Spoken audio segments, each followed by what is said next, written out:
Welcome to ShockOrama, your source for all things shock, schlock, and just plain bizarre. I'm Ben Sherman, and today we are looking at the 1985 film Creature, also known as Titan Find. When I first decided to cover this movie for my channel, I figured it would be a fairly simple video about a cheesy ripoff of Alien, and boy was I wrong. This movie is such a treat for fans of classic sci-fi from the 50s, and it features the work of some surprisingly high-profile figures within the film industry. Creature was directed by William Malone, who had previously directed the 1980 sci-fi horror Scared to Death. Malone is the kind of person who's not scared to wear his influences proudly on his sleeve, and he openly cited the movies that inspired him for Scared to Death: The Cabinet of Dr. Caligari, The Black Cat, Forbidden Planet, and most interestingly for this video, Alien. The most obvious movie to compare Creature to is, of course, Alien, which it is definitely heavily inspired by, if not a direct ripoff of. The basic plot of the two is the same. A team of astronauts accidentally awakens an ancient alien creature which begins killing them off one by one. This comparison to Alien is very much intentional, since even before the movie began production, executive producer Moshe Diamant had been looking for a film to cash in on the hype around Alien. According to an article on Creature I found on the website The Schlock Pit, no relation to this channel, Malone considered Creature to be a spiritual prequel to the movie Forbidden Planet. However, for reasons that will become clear later, I think that Creature works better as a spiritual sequel to the 1951 film The Thing from Another World. This same article is also where I learned about the very direct connection between Creature and the Alien franchise. Creature features the effects work of brothers Dennis and Robert Skotak, who had previously done effects work for the 1981 film Galaxy of Terror, produced by the legendary Roger Corman. The production designer and second unit director on Galaxy of Terror just so happened to be a guy named James Cameron.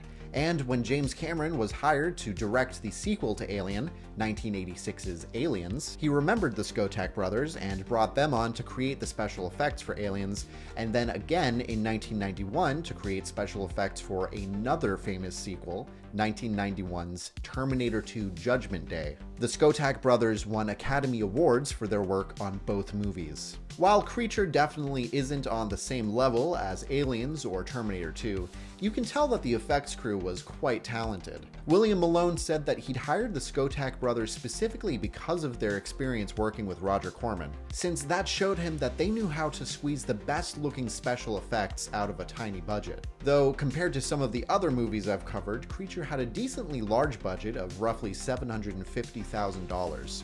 Quite the upgrade from Scared to Death's budget of only $74,000. But I've been talking for too long, and you're all here to see some bloody spacesuits, exploding heads, and possessed naked women. So let's get to it.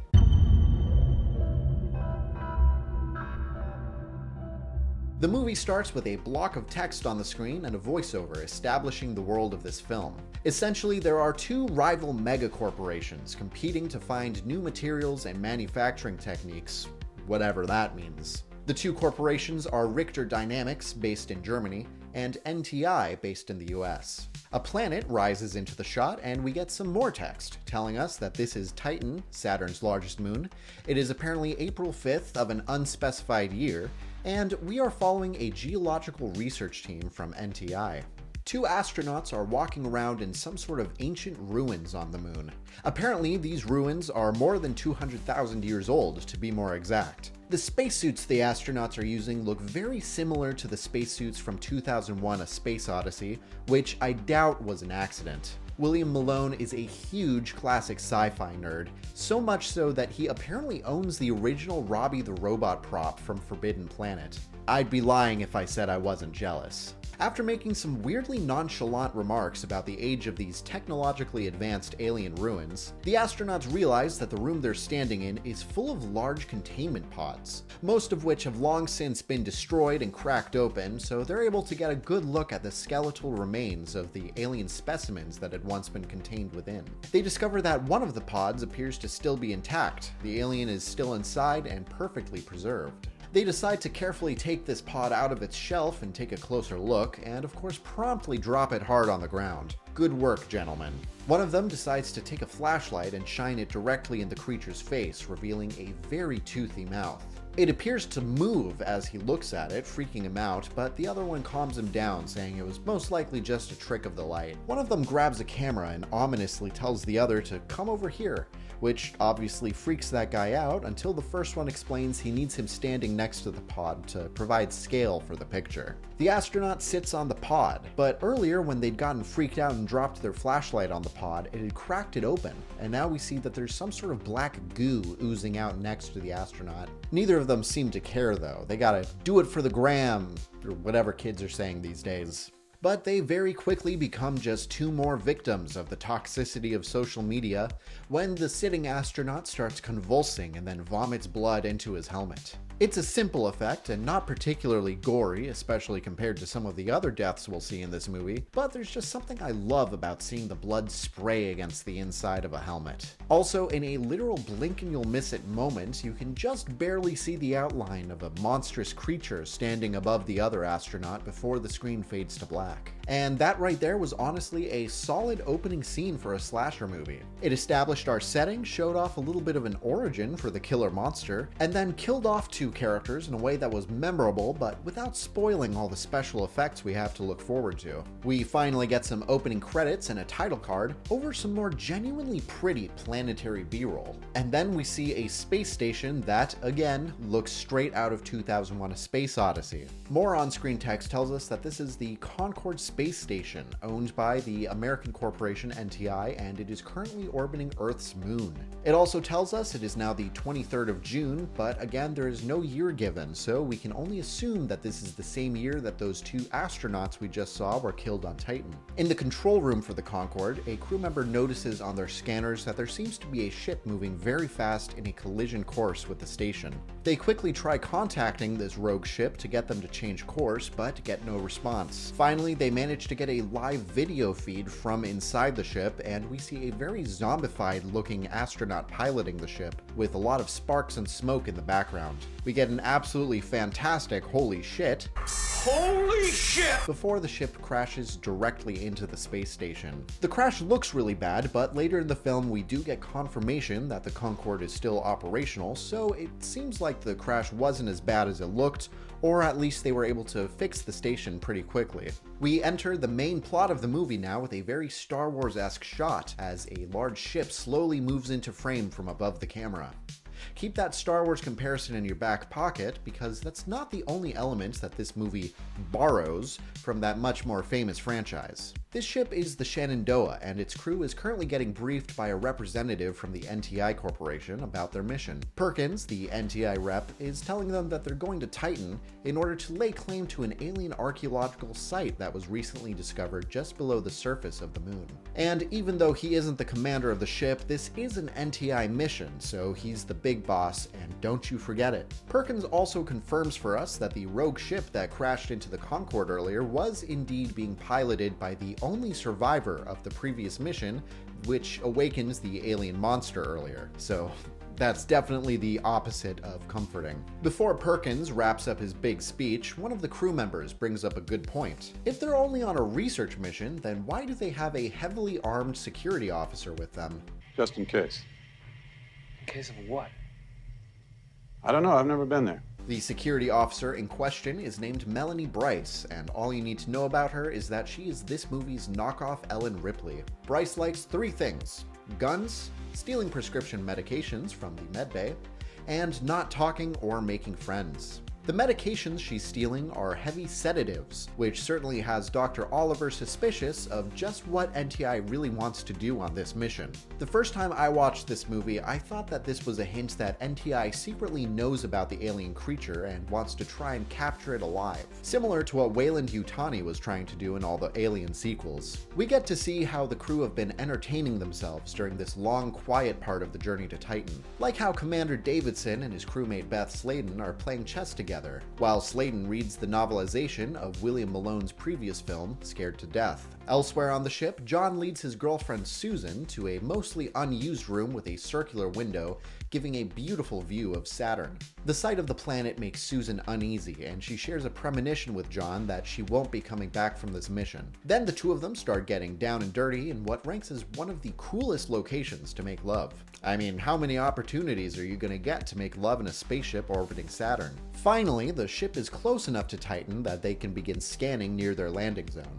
They're shocked to find that someone has already beaten them there, though. The scanners show that a German ship belonging to the company Richter Dynamics has already landed near the archaeological site, though puzzlingly, they seem to have landed inside of a massive crater instead of just on the moon's surface. Commander Davidson is pissed because by now he's figured out that NTI knew of the Germans' presence and was prepared to fight for dominance of the archaeological site. Perkins insists that Bryce can handle any threats they may face and tells Davidson to land the ship as planned. Davidson figures that the Germans must have had a pretty good reason for landing inside of a crater instead of on the moon's surface, and he asks one of his officers to do a geological scan of the landing zone. However, Perkins forces them to land where NTI had planned for them to without doing the scan, insisting that they don't have time for all of that. Now, if you listen closely during this landing sequence, you'll hear at least 2 points where they borrowed a sound effect from Star Wars.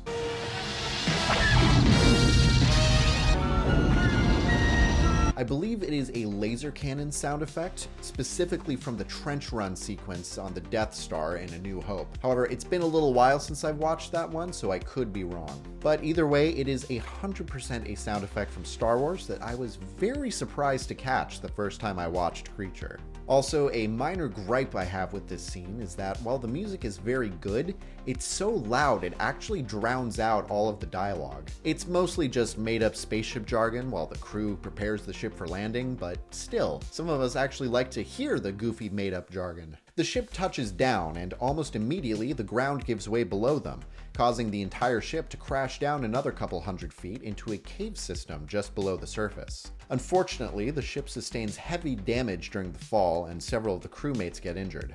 Once they've all had a chance to recover from the crash, Commander Davidson decides that they need to try contacting the German ship to ask for help. Perkins forbids him from sending any messages to the Germans, but Davidson pulls rank, saying that because they are now in a life-threatening situation, it is his duty as commander of the ship to get everyone out of this mess alive.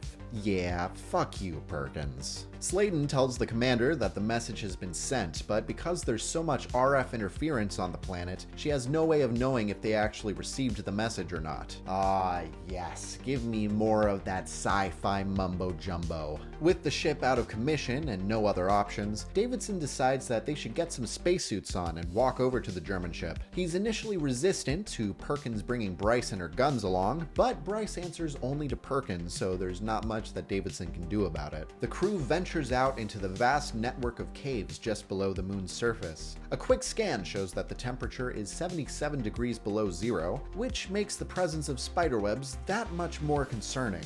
In reality, the caves of Titan were created in an old disused aircraft hangar, which the crew moved a whole bunch of dirt and set pieces into. And it was incredibly hot inside because they were filming in the middle of summer. It was so bad, in fact, that they actually had to set up a tent that could be air conditioned, just so that the actors could have somewhere more comfortable to hang out while they weren't filming. When they reach the German ship, they discover the door to the airlock is wide open.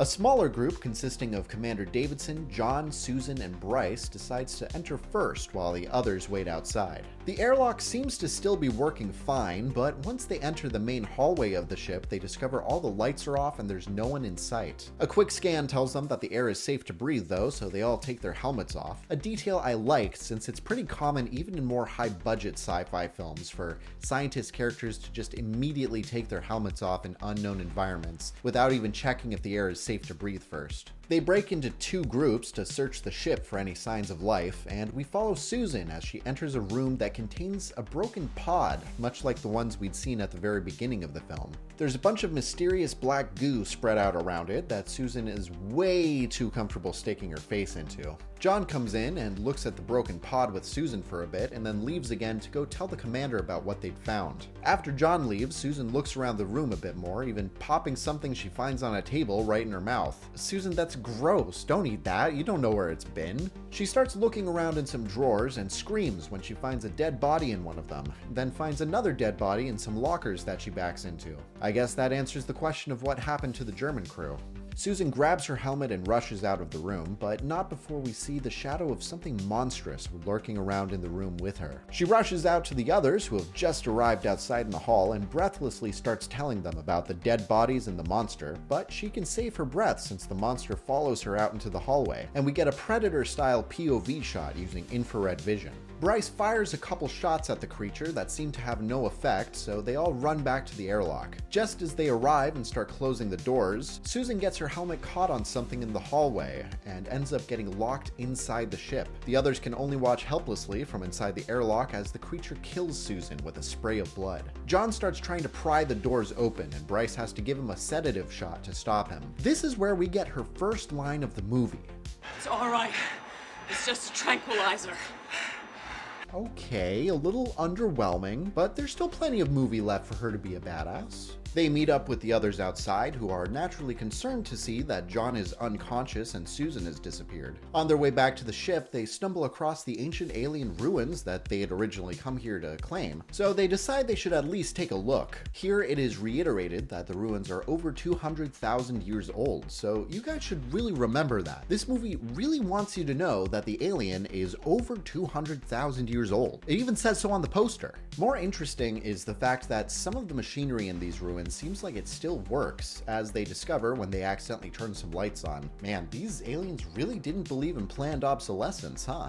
They built this stuff to last. They also discover one of the bodies of the two astronauts from the beginning inside one of the broken containers. Really interesting to me that this creature seems to enjoy cleaning up after itself. It really likes putting its victims' bodies in containers. After everyone has gotten back to the NTI ship, Commander Davidson finds Sladen in the room with the big window. She's very shaken up by what happened on the German ship, and unfortunately, Davidson doesn't have any good news to cheer her up, since their oxygen supply is running dangerously low. He asks her to use parts from the ship to build something called a KFM transmitter. This isn't explained directly in the movie, but we can infer from the way they talk about it that this is supposed to be a very powerful transmitter that can send messages across vast distances. So hopefully they can get a distress signal back to the Concorde, which is presumably still orbiting Earth's moon. This is actually a piece of sci-fi tech with a longer history, and I believe it was first introduced in Ursula K. Le Guin's 1966 novel Rokanan's World,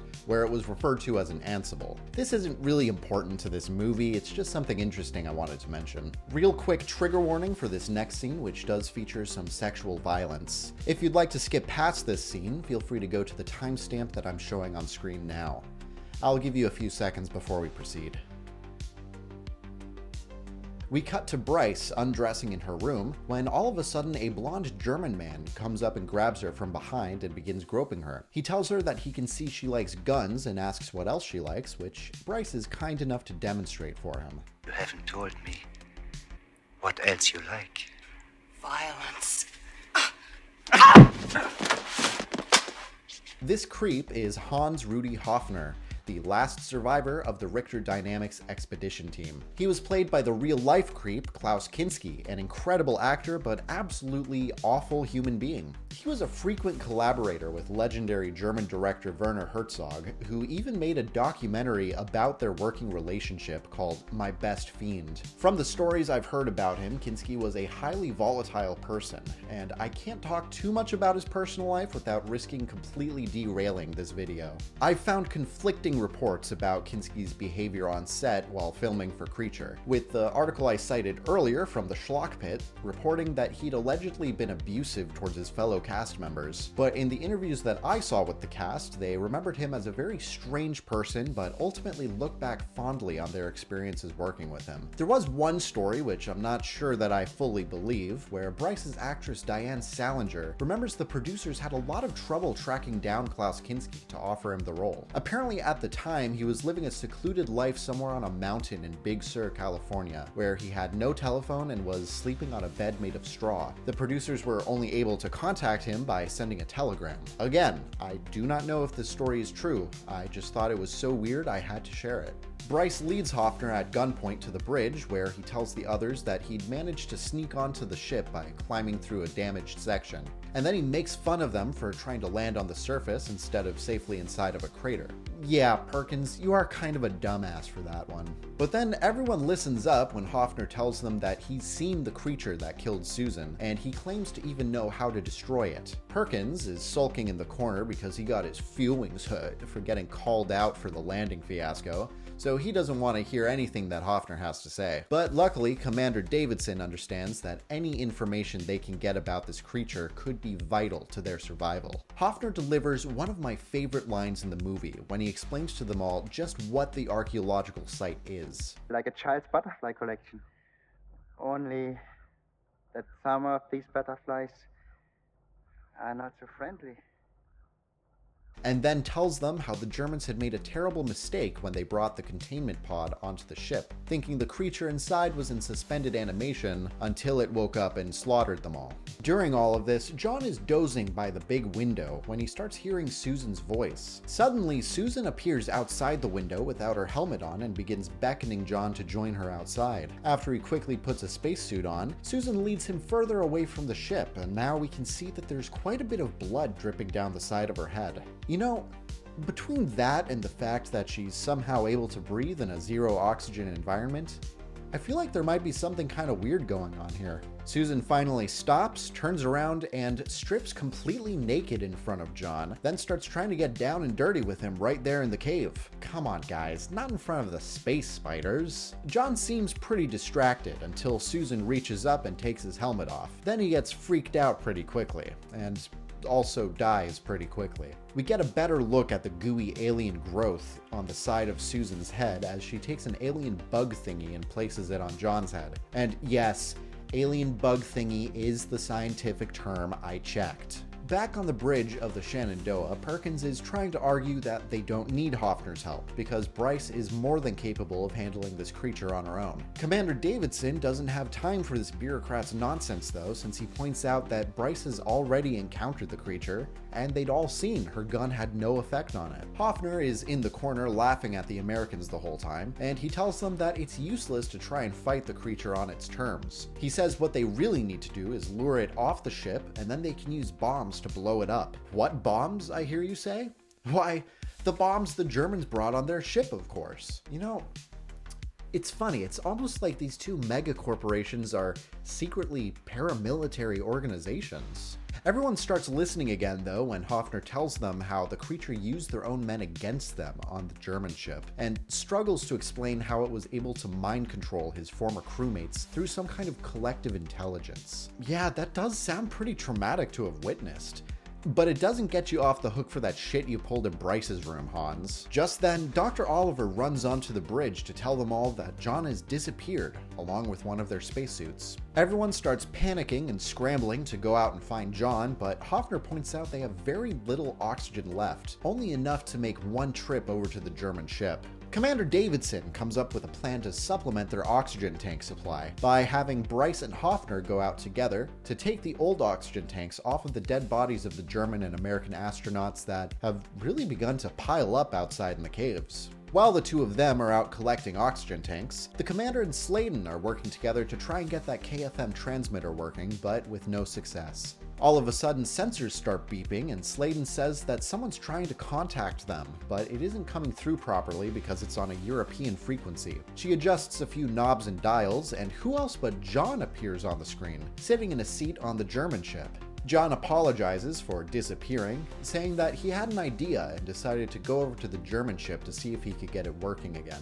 He says it's just about ready to be airborne again thanks to some repairs he's done, so the others should come over right away. When Davidson asks about the creature, John claims that he's searched the entire ship and saw no signs of it. Everyone is pretty desperate at this point, so the commander decides that they should all just go over to the German ship. Unfortunately, after the call finishes, we see that John is fully under the control of the creature. When he turns his head, we can fully see the pulsating alien bug thingy on his temple. Bryce and Hoffner, meanwhile, have found a small graveyard's worth of the German crew, and begin the grisly task of looting the oxygen tanks off of the corpses. This has a very strong effect on Hoffner, who is close to tears as he looks at his dead colleagues, so he's not a completely unfeeling monster, but that still doesn't excuse you being a creep, Hans. As Bryce bends close to one of the bodies, she realizes that this one looks familiar. Upon closer inspection, it's Susan, and Susan isn't dead.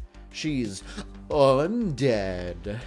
Sladen stays on the Shenandoah, while Commander Davidson, Perkins, and Dr. Oliver head over to the German ship to check on John. When they get there, they find John with a bunch of gauze wrapped around his head and a pretty weak excuse as to how he hurt himself. John refuses to let Dr. Oliver take a look at his supposed head wound, and when the others ask him why it's so warm on the ship, he explains it away, saying that he hasn't gotten a chance to check the AC unit yet. A couple of the computer monitors still aren't turning on, and John announces that he's going to engineering to finish patching cables and whatnot. Davidson insists that John let Dr. Oliver take a look at his head, to which he smiles and says that she can come with him to engineering. God, John, why do you have to say that so creepily?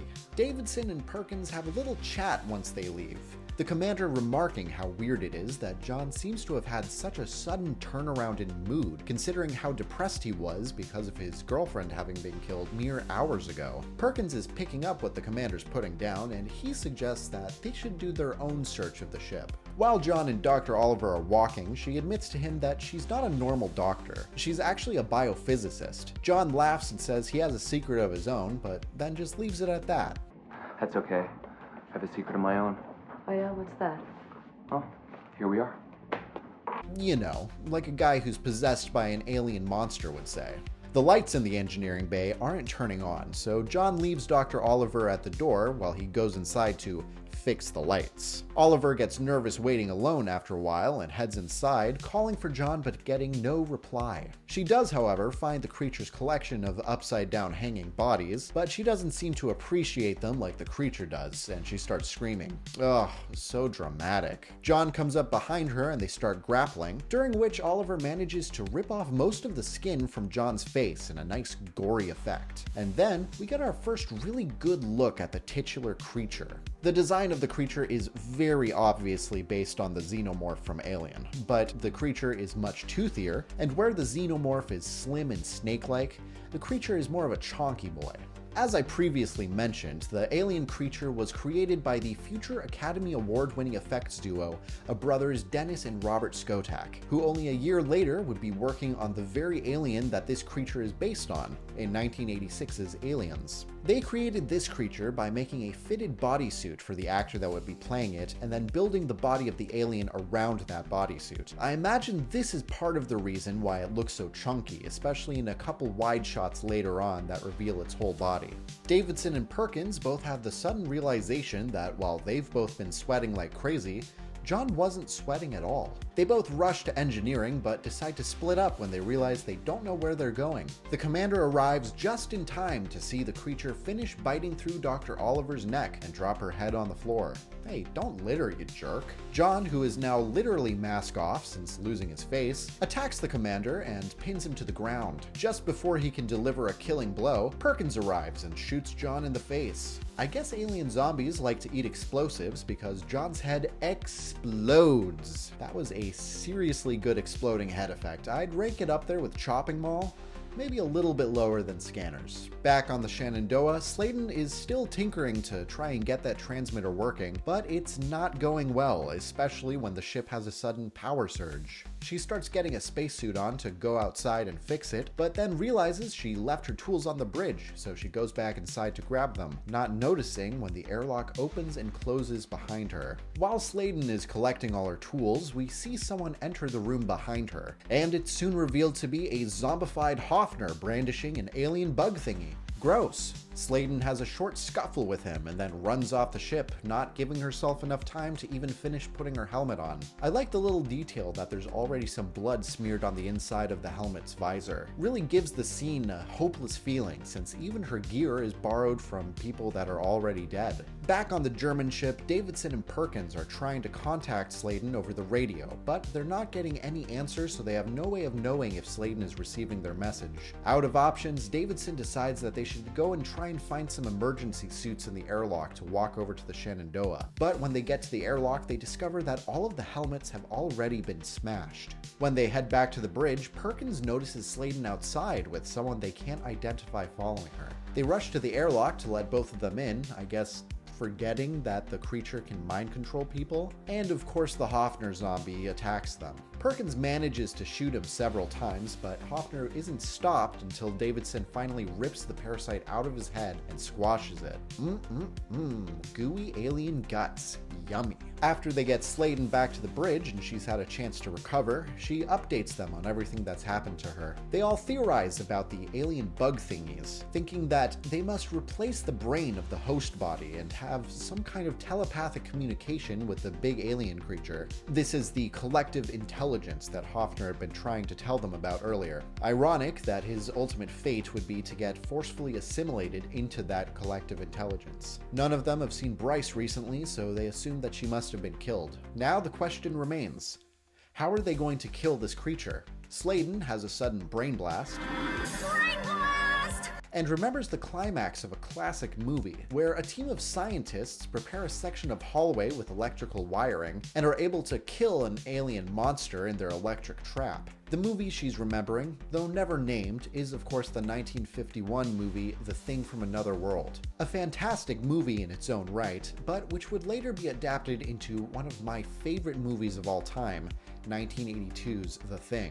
Davidson and Sladen go out to prepare their electrical trap, while Perkins keeps an eye on them over the security cameras. Just as they're finishing up their preparations, the creature appears out of nowhere and they book it to their prepared hallway. And amazingly, the plan goes off perfectly, with the creature collapsing in a smoking heap on the floor. Look, they even nudge it with their feet. That's like the best way to check if something's dead. Davidson and Perkins head back to the bridge in high spirits, ready to finally get off this hellish moon. Sladen stays behind to get a closer look at the creature now that it's dead, since the effects team did a great job with the creature design. She nudges it again with her foot, but oh no, that was one too many foot nudges, because now the creature is very much alive and very much not happy. Davidson and Perkins hear Sladen scream and see the creature chasing her over the security cameras, so they rush out to help her. The creature takes Sladen to the engineering bay, but doesn't kill her. Instead, it hangs her upside down to use as bait to lure the other two in, which very nearly works. What is it? That thing was right there. Realizing they'll never succeed in a frontal assault, Perkins comes up with the idea to find a second way into engineering, so he can lure the creature away while Davidson goes in to rescue Sladen. Perkins finds some schematics for the ship on a nearby computer and sets out. Along the way, however, he stumbles across some of those explosives Hoffner had been telling them about way back when. Naturally, the plan is now changed a bit. Perkins looks around a bit more and finds a big net, and also discovers that the room he's in has some kind of emergency hatch in the middle of the floor, which opens up onto the planet's surface below. He moves cautiously towards the engineering bay to lure the creature out, but the door into engineering is wide open, and the creature is now nowhere to be found. In the meantime, Commander Davidson has rushed into engineering and rescued Sladen. He hears a scream of pain from Perkins, and when he rushes to find him, discovers that the creature is already munching on him in the room with the floor hatch. Perkins arms the explosive he's still holding, and with his final breath tells Davidson, Do it. Do it. Davidson hits a switch and drops Perkins, the creature, and the explosives onto the moon's surface. I'd just like to take a quick moment here to say, Perkins, I'm sorry. I misjudged you. I thought you were just some spineless corporate asshole, but when the shit hit the fan, you were out here being a real team player, and you sacrificed everything to make sure that Davidson and Sladen could survive. Davidson rushes back to Sladen and tells her they need to get the hell out of there because those explosives Perkins found looked very powerful. They rush back to the bridge, but on the way notice that the main airlock is open and the creature is standing right outside. Davidson notices that the netting that is wrapped around the creature has the explosives still caught in it. He tries shooting at the creature to keep it away, but when that doesn't work, he ends up full body tackling it to the ground with no spacesuit on. The timer ticks down to 0 and nothing. I think the Germans got ripped off. These explosives are defective. Just as Davidson is about to die of asphyxiation on the ground, Bryce appears out of nowhere and shoots the explosive, finally blowing up the creature. Once they're all back on the ship and safe, the commander and Sladen are naturally curious about just where the hell Bryce was for the past couple hours. I got lost. You what? I got lost. As they're about to start prepping the ship for takeoff, Bryce hands Sladen her copy of Scared to Death that she'd been reading earlier. They give each other a look of mutual respect, the screen fades to black, and that's how the movie ends. Holy crap, this movie. It is simultaneously so bad, while also being much better than it has any right to be. And quite frankly, I can't help but love it. I watch a lot of extremely low-budget movies, so it can be a bit of a weird experience for me when I watch a movie with a six-figure budget, and this one was dangerously close to 7. I think they used it quite effectively because the movie looks great. The caves of Titan and the interiors of the spaceships look great, and the gross-out gore will leave fans of 80s practical effects quite satisfied.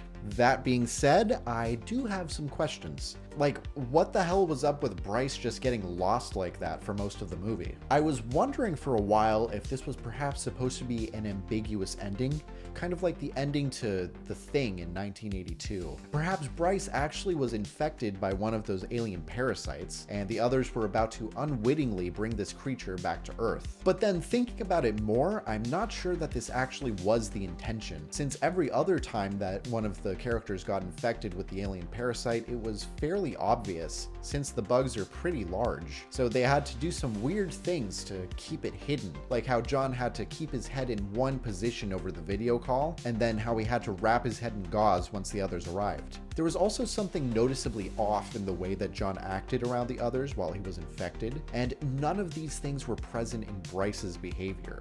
I also think that had Bryce been under control of the creature, it would have been fairly easy for her to kill Davidson outside and then go onto the ship and kill Sladen. So I guess the writers really were just that lazy and couldn't think of a better way to have their fighter be out of the story for some of the most important action events in the movie. If you made it this far, thank you so much for watching. Don't forget to like and subscribe if you enjoyed this video and want to see more. And as always, stay weird.